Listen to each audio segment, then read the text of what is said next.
कार्यालय में आयुष्मान कार्ड बनाने गए लोगों के साथ बदसलूकी, मुस्लिम जनता देख रोका।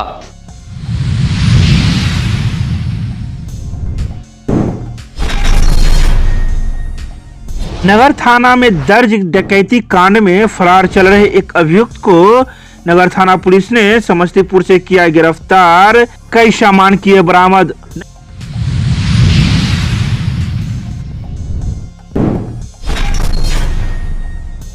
दरभंगा नगर निगम के द्वारा स्टेशन रोड में हटाया गया अतिक्रमणकारियों का नगर निगम प्रशासन ने किया सामान जब्त।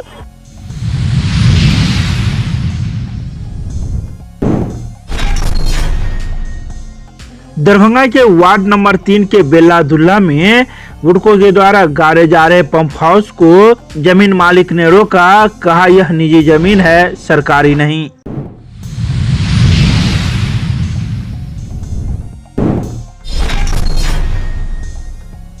दरभंगा की अखिल भारतीय मिथिला राज संघर्ष समिति के सदस्यों के द्वारा सोमवार को दिल्ली के जंतर मंतर पर पृथक मिथिला राज के लिए किया गया धरना प्रदर्शन।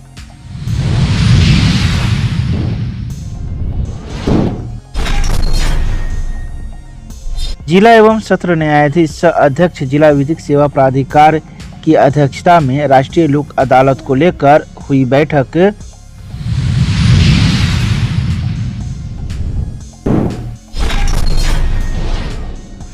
मिथिला विश्वविद्यालय में आयशा कार्यकर्ताओं ने निकाला प्रतिवाद मार्च की समाप्ति के बाद की गई सभा, कार्यकर्ताओं ने रखे अपने अपने विचार।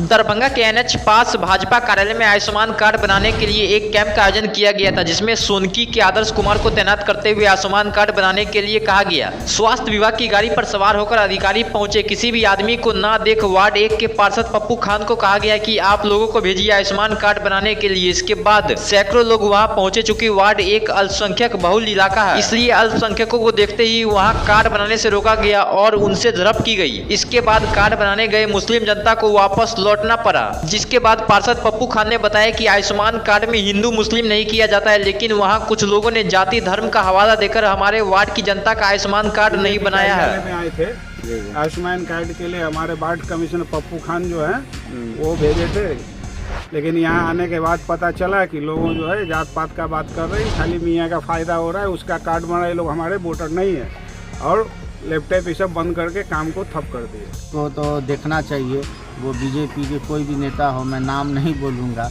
मगर ऐसा जो हुआ है ये बात, जो अंडा घोल मतलब भंडा खुला है, फूट गया ये बात तो सामने आएगा। पूरा इलाका में पूरा सनसनी मचा हुआ है कि ऐसा कैसे हो गया। अब बोला मियाँ सब है, ये इलेक्शन का समय है, ऐसा बात बोल रहा है।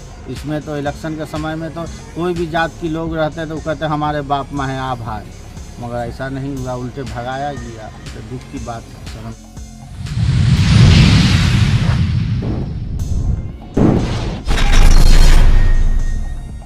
नगर थाना क्षेत्र के बड़ा बाजार में स्थित अलंकार ज्वेलर्स में 2020 में कई अज्ञात अपराध कर्मियों के द्वारा पिस्टल से फायरिंग कर ज्वेलरी दुकान से हीरा, चांदी, सोना की ज्वेलरी सहित नगद की लूटपाट की थी।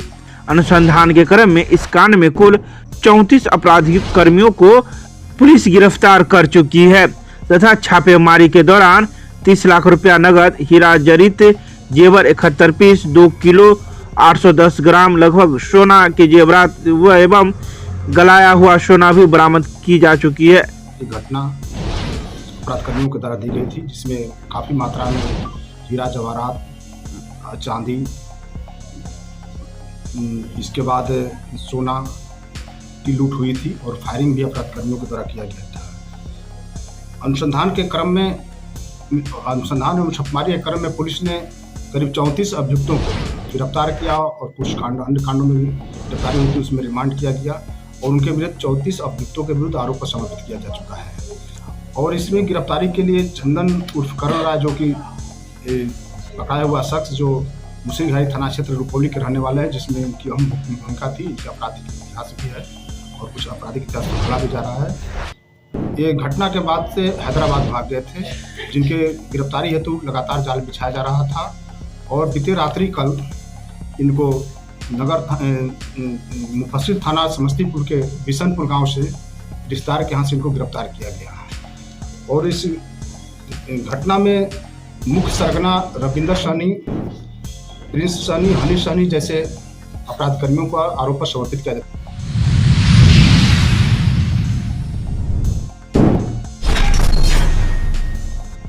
दरभंगा नगर निगम प्रशासन के द्वारा सोमवार को स्टेशन रोड में अतिक्रमण हटाया गया।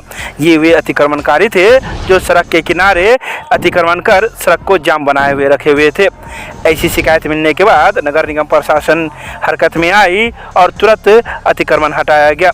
तो वहीं कई अतिक्रमणकारी नाले पर भी अतिक्रमण कर अपनी दुकानदारी कर रहे थे।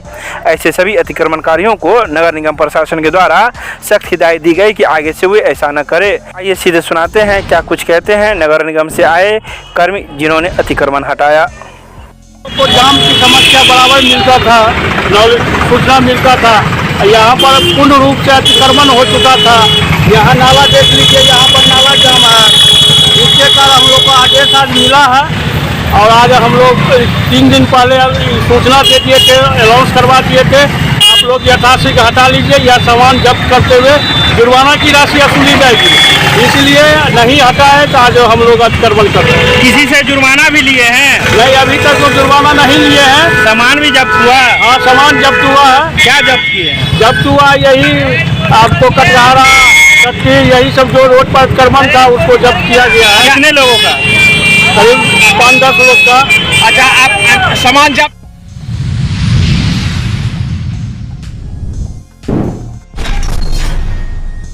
दरभंगा के वार्ड नंबर 3 के बेलादुल्ला में उस समय अचानक हलचल सी मच गई जब वुडको के द्वारा जेसीबी एवं पंप हाउस में गाड़े जाने वाले मशीन को लेकर वह पहुंच गई, जहां पानी सप्लाई को लेकर पंप हाउस बनाना था। इसको लेकर जमीन की आवश्यकता थी। तो वहीं जिलाधिकारी के द्वारा वुडको को सरकारी जमीन के कागजात दिए गए और कहा गया कि उस जमीन पर जाकर पंप हाउस का निर्माण करे।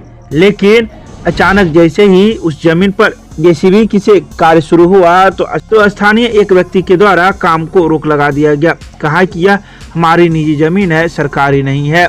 इसके अलावा वहां पर इसको लेकर पार्षद प्रतिनिधि भी पहुंचे और इस पर हमने माता पिता और मैंने भी करीब 10-12 लोगों को बेचा है। उनका जमाबंदी कायम हुआ है और उसके बावजूद भी जो मेरा खाली जगह है उसको एडिशनल कलेक्टर उसका जमाबंदी कैंसिल किए थे, लेकिन मेरा टाइटल कायम है। टाइटल के बारे में उनको अधिकार नहीं है उनको कुछ करने का।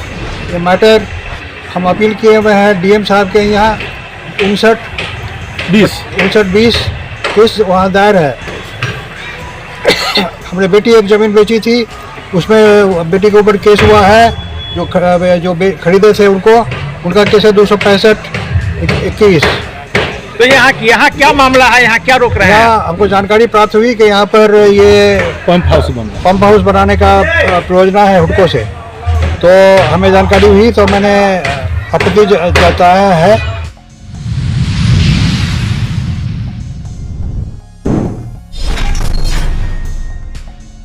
अखिल भारतीय मिथिला राज संघर्ष समिति के तत्वाधान में सोमवार को संसद के शीतकालीन सत्र के पहले दिन राष्ट्रीय राजधानी दिल्ली के जंतर मंतर पर विशाल धरना एवं प्रदर्शन कार्यक्रम का आयोजन किया गया। प्रदर्शन के दौरान समिति की ओर से पृथक मिथिला राज्य के गठन, भारत सरकार की नई शिक्षा नीति के तहत मैथिली भाषा में प्राथमिक और माध्यमिक शिक्षा, मैथिली शिक्षक बहाली, बीपीएससी में मैथिली विषय पर पूर्वत्व वापसी, उत्तर भारत की एकमात्र संवैधानिक भाषा मैथिली को राज्य भाषा का दर्जा सहित ज्वलंत मुद्दों पर आम व खास लोगों का ध्यान आकर्षित किया गया। तो वहीं इस मौके पर ऑनलाइन संबोधन में संघर्ष समिति के राष्ट्रीय अध्यक्ष डॉक्टर बैद्यनाथ चौधरी बैजू ने कहा कि मिथिला की सामाजिक, सांस्कृतिक, आर्थिक, राजनीतिक एवं भाषाई आजादी के बिना समग्र मिथिला क्षेत्र का विकास असंभव है। सड़क से संसद तक संघर्ष पिछले 100 साल से जारी है और यह आंदोलन पृथक मिथिला राज्य का गठन होने तक अनवरत जारी रहेगा। इसके अलावा मौजूद कई कार्यकर्ताओं ने ऑफलाइन माध्यम से भी लोगों को संबोधित किया और मिथिला राज्य गठन होने तक आंदोलन करने की भी बात कही।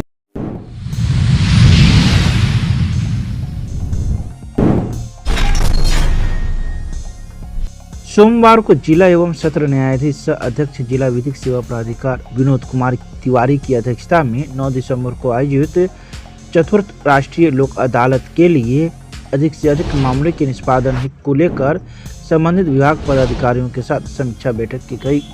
बैठक में संबंधित पदाधिकारी को लंबित शमनीय वादों को चतुर्थ राष्ट्रीय लोक अदालत में निष्पादन करवाने के निर्देश दिए गए। उन्होंने कहा कि शमनीय मुकदमों के निष्पादन के लिए पक्षकारों से संपर्क कर उनसे प्री काउंसलिंग करावें। विद्युत विभाग के मामले में अधिक से अधिक पक्षकारों से संपर्क करें। पक्षकारों की लगने वाले जुर्माने की राशि एवं कंपाउंडिंग फी के बारे में बताएं ताकि पक्षकार लोक अदालत में मुकदमे का निपटारा कराने की तैयारी कर ले। बता दें कि 9 दिसंबर 2023 को व्यवहार न्यायालय दरभंगा, विरौल एवं बेनीपुर में चतुर्थ राष्ट्रीय लोक अदालत का आयोजन किया गया है, जिसमें विभिन्न मामलों के समन्वय वादों के निष्पादन समझौता के आधार पर कराया जाएगा।